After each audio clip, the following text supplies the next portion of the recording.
Okay, so I'm like very sick, but it's fine. Sorry for not posting for a while. Yeah, I'm gonna be doing a bubba sawyer and like eggs reader, listen or whatever, where y'all are like childhood best friends. Again, apologies for like background noise. Not again, but like I don't know. I'm not thinking straight. But apologies for not posting, and apologies for background noise. So, yeah. You had known the Sawyers since you were little. Your family having quite been close with them, as your father had been working at the same slaughterhouse as they did. With the automation of the slaughterhouse, your parents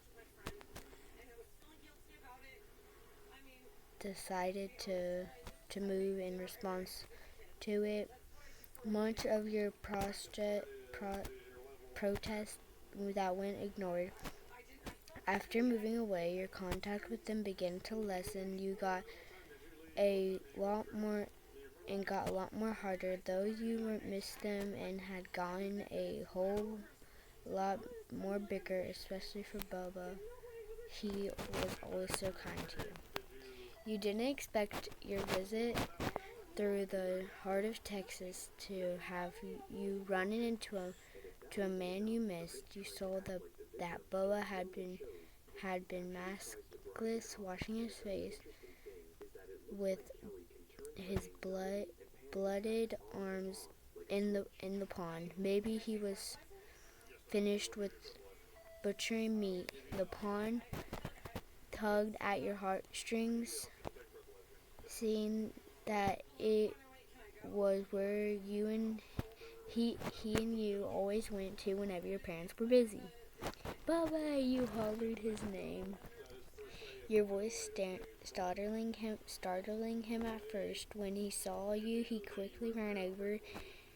His pig-like skills were amplified, wrapping his arms around you tightly.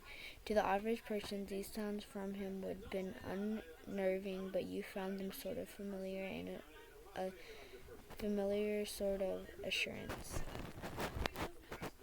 Okay, so I'm also going to do Thomas Hewitt, because I didn't see this one on the thing or whatever, but yeah. You were extremely close with the Hewitts, despite your parents warning you that it wasn't for the best. You formed attachments, especially with people and places that aren't permanent. You went ahead and did it anyways, being friends with Thomas Hewitt. He was the youngest of the Hewitt family, and you learned that he was really skillful with his hands and sewing.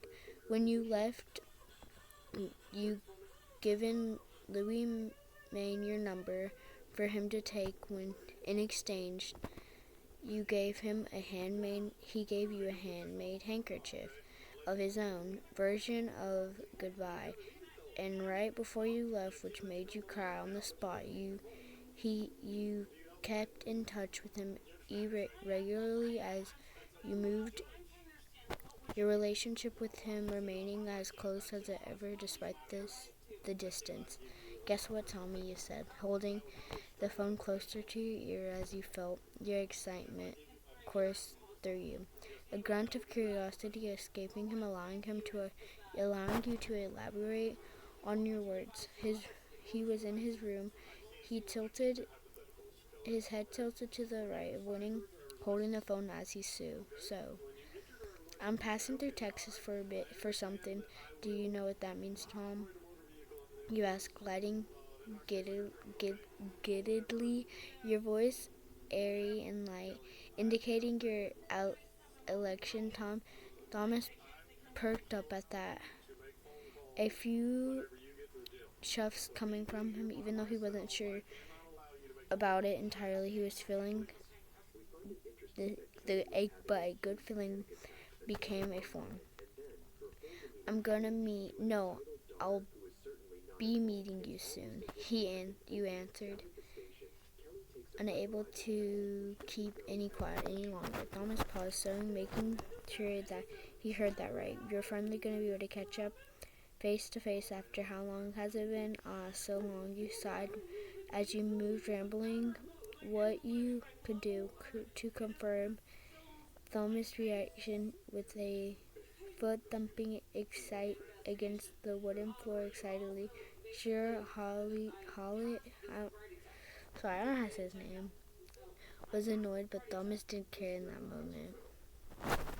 Okay, so that's all, but yeah, hope you enjoy.